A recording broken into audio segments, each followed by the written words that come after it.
बिस्मिल्लाहिर्रहमानिर्रहीम। इस वीडियो में हम डिजिटल लॉजिक के एसिंक्रोनस फ्लिप फ्लॉप की बात नहीं कर रहे हैं, बल्कि हम बात कर रहे हैं फ्लिप फ्लॉप के एसिंक्रोनस इनपुट्स के हवाले से।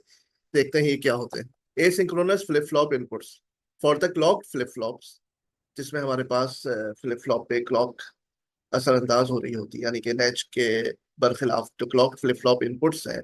तो उसमें SR, JK और D, ये उसके जो इनपुट्स हैं इनको हम कहते हैं कंट्रोल इनपुट्स, या इसको हम सिंक्रोनस इनपुट्स भी कहते हैं, because their effect on the flip flop output is synchronised with the clock input.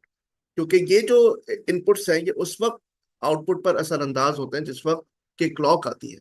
But most clock flip flops also have one और मोर एसिंक्रोनस इनपुट्स। लेकिन अक्सर क्लॉक फ्लिप फ्लॉप्स में इनके अलावा भी इनपुट होते हैं जिसको हम एसिंक्रोनस इनपुट कहते हैं, that operate independently of the synchronous inputs and clock input, जो कि क्लॉक को ही नजरअंदाज कर देते हैं और इन सिंक्रोनस इनपुट्स के भी बरखिलाफ जाके काम करते हैं। ठीक है, these asynchronous inputs can be used to set the flip flop to 1 or clear it to 0 at any time regardless of the conditions at the other inputs। तो ये जो इनपुट होते हैं ये फ्लिप फ्लॉप को किसी भी वक्त सेट कर सकते हैं, किसी भी वक्त रिसेट कर सकते हैं। इनका कोई जो है क्लॉक के साथ सिंक्रोनाइज होना जरूरी नहीं, और ये भी जरूरी नहीं कि इस वक्त जो है वो SR पे क्या रखा है, JK पे क्या रखा है, D पे क्या रखा हुआ है। तो ये जो है ये ओवरराइड इनपुट्स भी कहलाते हैं। Stated in other way, the asynchronous inputs are override inputs which can be used to override, यानी dominate, supersede all the other inputs in order to place the flip flop in one state or the other. तो ये जो है ये dominate करके flip flop को या तो सेट कर देते हैं या रिसेट कर देते हैं। ठीक है, ये कहलाते हैं एसिंक्रोनस इनपुट्स। एसिंक्रोनस इनपुट्स जो है वो हम किस तरह से शो करते हैं जनाब? ये इस तरह, एक का नाम है प्रीसेट और एक का नाम है क्लियर। ये हमारे कंट्रोल इनपुट्स हैं J और K, जो कि इन सिंक्रोनाइजेशन ऑफ क्लॉक काम करते हैं। ठीक है, तो ये क्लॉक J के फ्लिप फ्लॉप है और जिसमें हमने एसिंक्रोनस इनपुट्स को भी शो किया हुआ है। अच्छा, इसका काम करने की तरतीब ये होती है, जैसे कि आप देख रहे हैं कि यहाँ पर क्लियर जो है ये एक्टिव लो है। तो अगर यहाँ पे 0 जाएगा इस पिन पे फ्लिप फ्लॉप की, तो ये क्या करेगा, फ्लिप फ्लॉप को 0 कर देगा, रिसेट कर देगा। और अगर ये प्रीसेट पे अगर 0 जाएगा तो ये फ्लिप फ्लॉप को 1 कर देगा। ये दोनों जो एसिंक्रोनस इनपुट्स हैं ये क्या है, एक्टिव लो है। ठीक है, तो अब हम यहाँ पर देख लेते हैं, सपोज करें कि प्रीसेट और क्लियर दोनों 1-1 है। ठीक है, यानी पार्टिसिपेट नहीं कर रहे क्योंकि ये तो एक्टिव लो है, तो ये इफेक्ट नहीं डाल रहा है अपना। ठीक है, तो फिर फ्लिप फ्लॉप नॉर्मल तरीके से काम करेगा, नीचे के अगर 0-0 होंगे, और अगर ये NGT पर काम कर रहा है फ्लिप फ्लॉप, जैसे कि यहाँ पर है कि ये नेगेटिव गोइंग ट्रांजिशन पे काम कर रहा है, तो फिर क्या होगा कि क्लॉक पल्स आने पर ये क्या क्या करेगा, प्रीवियस आउटपुट को रिटेन रखेगा। J0 है K1 तो रिसेट हो जाएगा, J1 K0 पे सेट हो जाएगा और 1-1 पे टॉगल हो जाएगा। ठीक है ना? लेकिन आप एक चीज देखें कि यहाँ पे क्योंकि हम एसिंक्रोनस इनपुट्स की बात कर रहे हैं, तो यहाँ जो दिखाया हुआ है ना आपको वर्ड, वो है सिंक्रोनस। ये सिंक्रोनस रिसेट है, यानी क्लॉक के साथ काम कर रहा है। ये जो है ये क्लॉक के साथ, क्लॉक के आने पर ये फ्लिप फ्लॉप को सेट कर रहा है, तो ये सिंक्रोनस सेट वाली कंडीशन है और ये सिंक्रोनस टॉगल वाली कंडीशन है। ठीक है, क्योंकि क्लॉक की साथ क्या है, इफेक्टिव हो रही है। सही है, और प्रीसेट और क्लियर इस वक्त क्या है, डिसेबल है। अच्छा, अब सपोज करें कि प्रीसेट और क्लियर जो है डिसेबल है, तो J और K और क्लॉक हो ना हो कुछ भी हो, फ्लिप फ्लॉप क्या होगा, अपने प्रीवियस स्टेट में ही रहेगा, नो चेंज। लेकिन सपोज करें क्लियर 0 है और प्रीसेट 1 है, तो भले क्लॉक आई नहीं आई, J और K की क्या वैल्यू है कोई फर्क नहीं पड़ता, फ्लिप फ्लॉप जो है रिसेट हो जाएगा। लेकिन हम इसको कहेंगे कि ए सिंक्रोनस क्लियर मोड में चला गया, ए सिंक्रोनस क्लियर हो गया, 0 स्टोर कर रहा है। इसी तरह का प्रीसेट 1 है और क्लियर, प्रीसेट 0 है और क्लियर 1 है, तो ऐसी सूरत में फ्लिप फ्लॉप जो है ये सेट हो जाएगा, वन वन स्टेट पे चला जाएगा। और इसको लेकिन हम बोलेंगे एसिंक्रोनस प्रीसेट, क्योंकि ये J और K और क्लॉक की मदद से नहीं हुआ है, बल्कि ये प्रीसेट इनपुट की वजह से हुआ है, ये 1 में चला गया। और ये दोनों एक वक्त में 0-0 नहीं हो सकते, ये इनवैलिड कंडीशन है। तो आप चाहें तो अगर इसको अवॉइड करवाना, तो आप ये भी कर सकते हैं कि एक को डायरेक्ट अगर आप इनपुट दे रहे हैं तो दूसरे को इन्वर्टर से दे दें, ताकि ये कंडीशन कभी आए ना। अब यहाँ इसको पूरे को हम दोबारा स्टडी कर लेते हैं with the help of timing diagram. Suppose करें JK जो है 1 है, ठीक है, टॉगल वाली स्टेट में है, और ये क्लॉक आ रही है मुस्तकिल। ठीक है, ये प्रीसेट की वेव फॉर्म है, क्लियर की वेव फॉर्म है, हमें क्यू को प्लॉट करना है। ठीक है, तो अब सपोज करें कि यहाँ पर प्रीसेट भी 1 है और क्लियर भी 1 है। ठीक है। तो ऐसी सूरत में अब आपको क्या देखना होगा कि प्रीवियस आउटपुट मेरा क्या है। क्लॉक भी नहीं आई क्योंकि क्लॉक जो है वो क्या है, एक्टिव लो है। अभी क्लॉक नहीं आई, यहाँ पर आएगी। ठीक है। तो जो भी प्रीवियस आउटपुट है, सपोज करें प्रीवियस आउटपुट 1 था, और तो अब दोबारा यानी कि क्लॉक आने पर क्या सिचुएशन होगी, ये टॉगल होना चाहिए। ठीक है, क्योंकि प्रीसेट और क्लियर दोनों 1 1 है। तो प्रीसेट और क्लियर जो है आउटपुट पर असर नहीं डालेंगे, और सिंपली जो है जे और के और क्लॉक की कॉम्बिनेशन से आउटपुट डिटरमिन होगा। तो जे के तो 1 है और क्लॉक आ गई, तो अब क्या हो जाएगा, टॉगल हो जाएगा। तो ये फ्लिप फ्लॉप जो है सिंक्रोनस टॉगल मोड में चला गया। ए क्या है, synchronous toggle on NGT of clock, negative going transition पर ये टॉगल हो गया। ठीक है। थोड़ी देर में ये हुआ कि अभी दूसरा एनजीटी नहीं आई, लेकिन क्या हुआ, प्रीसेट जीरो हो गया। प्रीसेट जीरो होने का मतलब है कि फ्लिप फ्लॉप अब सेट हो जाएगा। तो यहाँ पे क्लियर था ना, अब क्लॉक भी नहीं आई। ठीक है, लेकिन यहाँ पर क्या हो गया, flip flop set. Flip flop set होने के बाद अब यहाँ पर अभी तक क्लॉक नहीं आई है, तो ये सेट होने के बाद अभी सेट मोड में ही रहेगा। अब जब क्लॉक आई तो प्रीसेट और क्लियर 1 1 थे, तो जे और के जो है वो भी आपका 1 1 है। तो क्या हो जाएगा, टॉगल हो जाएगा, क्योंकि ये तो अभी इनफेक्टिव है प्रीसेट और क्लियर। तो 1 से 0 हो गया है। 1 से 0 होने के बाद अगली क्लॉक आने तक, एनजीटी तक, दोनों 1 1 है। तो क्या होगा, जब नेक्स्ट क्लॉक पल्स आएगी तो ये टॉगल हो जाएगा 0 से 1। ठीक है। लेकिन इस असना में क्या हुआ, थोड़ी देर टॉगल चलने के बाद इसका क्लियर 0 हो गया। क्लियर 0 पे क्या होता है कि आपका फ्लिप फ्लॉप जो है वो रिसेट मोड में चला जाता है, यानी कि ठीक है, जिसको हम कहते हैं ए सिंक्रोनस क्लियर। तो यहाँ पर ये ए सिंक्रोनस क्लियर हो गया। ई पर आप देखें, asynchronous clear on clear is equal to 0। ठीक है। यहाँ पर जो क्लॉक आने पर हुआ था सी पे, ये टॉगल हुआ था। और यहाँ पर आप देखिए बी पे, ये क्या हुआ था, प्रीसेट 0 हो गया था। तो ये भी आपका प्रीसेट 0 होने पे फ्लिप फ्लॉप सेट हो गया था, वहां इंस्टॉल कर रहा था। लेकिन ये ए सिंक्रोनस सेट था, क्लॉक के साथ सिंक्रोनाइज नहीं था, बल्कि प्रीसेट की वजह से हुआ था। ठीक है। सी पे तो सिंक्रोनस टॉगल हुआ था, और डी पर भी सिंक्रोनस टॉगल हुआ था, क्योंकि यहाँ पर ये प्रीसेट और क्लियर जो थे वो एब्सेंट थे, 1 1 थे। तो यहाँ पर नॉर्मल तरीके से हमने आउटपुट डिटरमिन किया था, यानी क्लॉक और जेके की मदद से। अच्छा, यहाँ पे बहरहाल फ्लिप फ्लॉप रिसेट हो गया। अब रिसेट होने के बाद यहाँ पर एनजीटी आ गई। जब एनजीटी आई तो उसने देखा कि क्लियर तो अभी भी क्या है, 0 है। क्लियर 0 है, तो इसने क्लॉक को भी नजरअंदाज कर दिया और जेके इनपुट्स को भी। ठीक है ना, तो इसकी प्रेसिडेंस ज्यादा है। अगर क्लियर या प्रीसेट में से कोई 0 होता है, तो इसकी प्रेसिडेंस आपकी क्लॉक और कंट्रोल इनपुट से ज्यादा होती है। तो आप देखें, यहाँ पर इसको टॉगल होकर 1 हो जाना चाहिए था, लेकिन क्योंकि क्लियर 0 था, तो इसने क्लियर का कहा माना, और ये 0 ही रहा।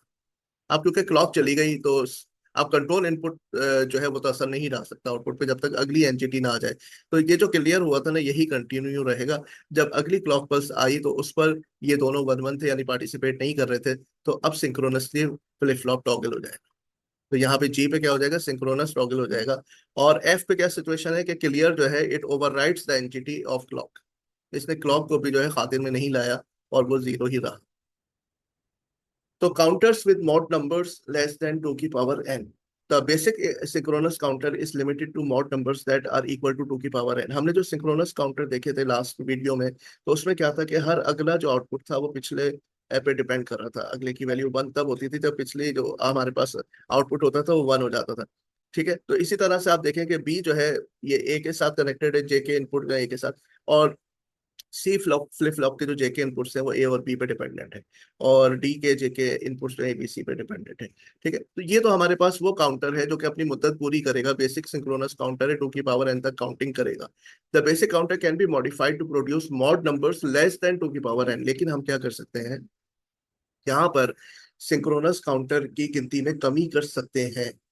और ये हम कैसे कर सकते हैं, by allowing the counter to skip state. कुछ स्टेट्स जो है वो हम अलाउ करेंगे कि ये स्किप हो जाए, that are normally part of the counting sequence, जो कि काउंटिंग सीक्वेंस का पार्ट होती है, लेकिन हम उसको स्किप करवा सकते हैं। ये हम कैसे करवा सकते हैं, मिसाल के तौर पे हम ये चाहते हैं कि एक काउंटर हम बनाए जो कि गिनती करे 0 से लेके 5 तक। ठीक है। तो 0 से लेके 3 तक का तो मामला होता तो 2 बिट पे चल जाता, लेकिन 4 और 5 के लिए हमें 3 बिट पे जाना पड़ेगा।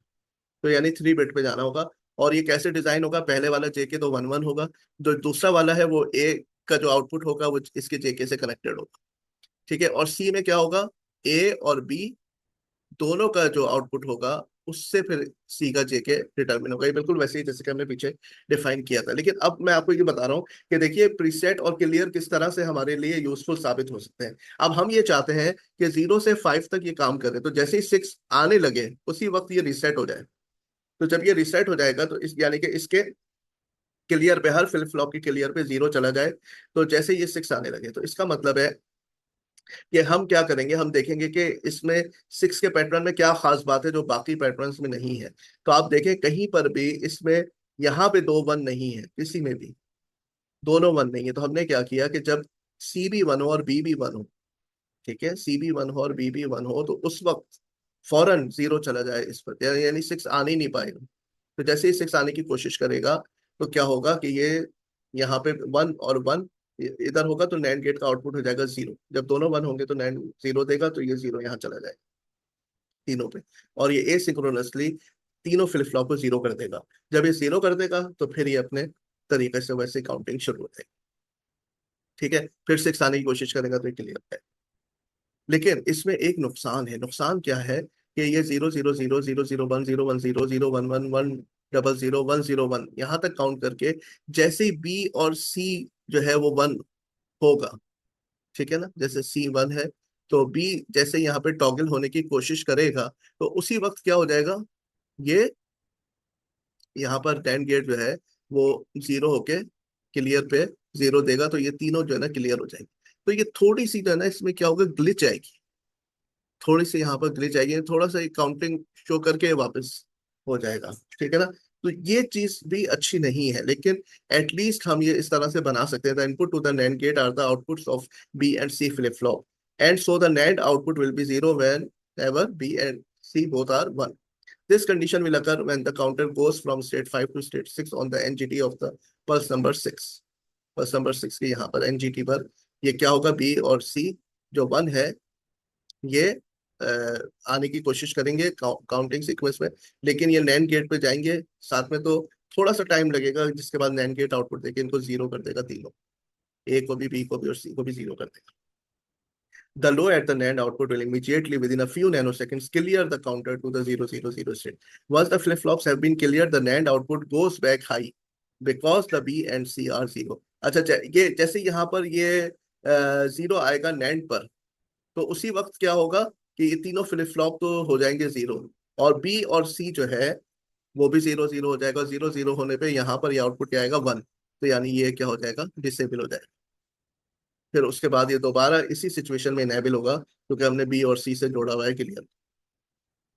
अच्छा, स्टेट डायग्राम के हवाले से एक जो हम स्टेट डायग्राम आगे भी देखेंगे सिक्वेंस काउंटर की डिजाइनिंग में, उसमें क्या होता है, कुछ स्टेट्स हमारे पास जो होती हैं वो, जैसे कि यहाँ पे ये स्टेट को हम टेम्पररी स्टेट कहते हैं। जी, ये temporary state needed to clear the counter.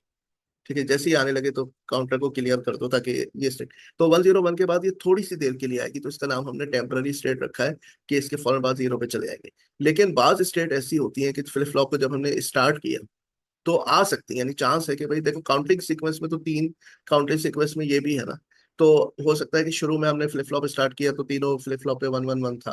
तो अब ऐसी सूरत में क्या करेगा काउंटर, तो फिर हम क्या करेंगे, 1 1 1 आने की सूरत में इसको क्या कर देना है, हमको 0 0 0 करना है। अब इसको हम हैंडल कैसे करेंगे ये हम आगे डिस्कस करेंगे। तो ये हमारे पास जो है ना ये टेम्पररी स्टेट है।